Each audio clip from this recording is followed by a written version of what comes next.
Nabi Muhammad berpesan, sesungguhnya orang yang paling dekat denganku pada hari kiamat adalah orang yang paling banyak berselawat padaku. Allahumma sholli ala Sayyidina Muhammad. Demikian antara pesanan yang terdapat dalam novel yang akan saya bicarakan dalam video ini. Assalamualaikum warahmatullahi wabarakatuh dan salam sejahtera. Saya Azhara Hana binti Muhammad Shahar, berumur 10 tahun, merupakan anak didik Sekolah Kebangsaan Teluk Medan. Kod sekolah saya ialah ABA 3014. Saya berasa amat teruja untuk berkongsi tentang sebuah novel yang pernah saya baca berjudul Imam Syafi'i Pejuang Kebenaran yang ditulis oleh seorang penulis hebat di Pusat Sastra Tanah Air, iaitu Abdul Latif Talib.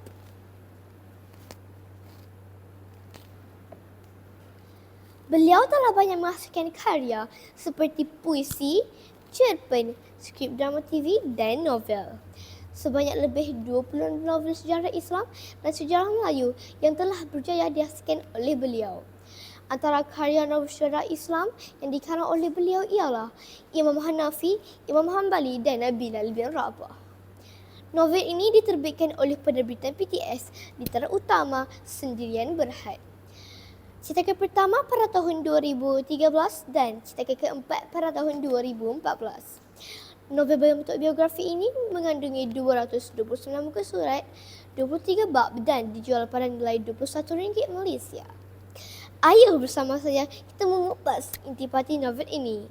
Novel ini mengisahkan tentang Imam Syafi'i yang berasal dari keturunan Quraisy dari Bani Muttalib. Walaupun dibesarkan dalam serba kekurangan, Imam Syafi'i telah menghafal Al-Quran sejak berusia 9 tahun dan beliau dikurniakan kecerdikan yang luar biasa dan disanjungi oleh masyarakat.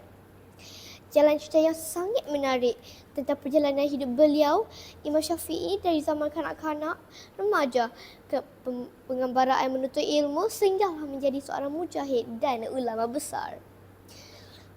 Membuatkan pembaca ingin meneruskan pembacaan sehingga tamat.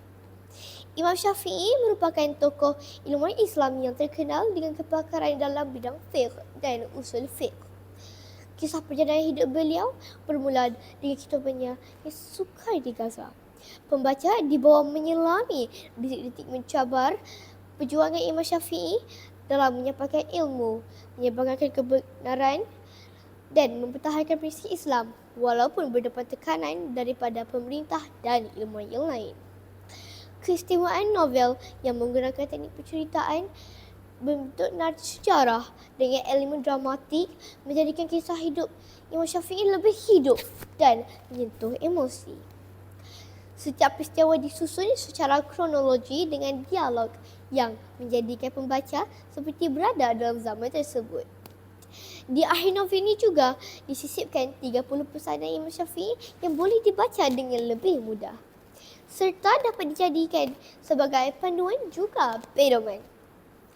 Pada pendapat saya, kekuatan karya novel ini dapat memberi impak yang mendalam melalui kisah benar tokoh besar Islam dalam menyampaikan dalam gaya bahasa yang mudah difahami oleh semua peringkat umur dan yang mempunyai fakta sejarah yang dikaji dengan baik. Gaya penulisan novel ini bersifat santai tetapi mendalam. Gabungan nilai moral dan narasi sejarah yang menggunakan teknik yang mengagumkan membuatkan saya tidak jemu membacanya.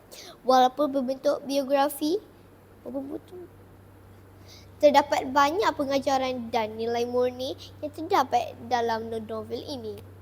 Ketabahan amatlah penting untuk dalam menuntut ilmu meskipun berada dalam kesusahan. Sikap berani dan kesungguhan dalam melakukan sesuatu tugasan perlu dipupuk untuk menyahut cabaran tanpa mengharapkan ganjaran. Sebagai seorang murid, kita perlu mementingkan nilai adab, akhlak dan sentiasa hormat kepada guru. Akhir kata, kisah ini memberi inspirasi kepada saya demi mencapai kejayaan dan lebih maju ke hadapan. Sekian, terima kasih.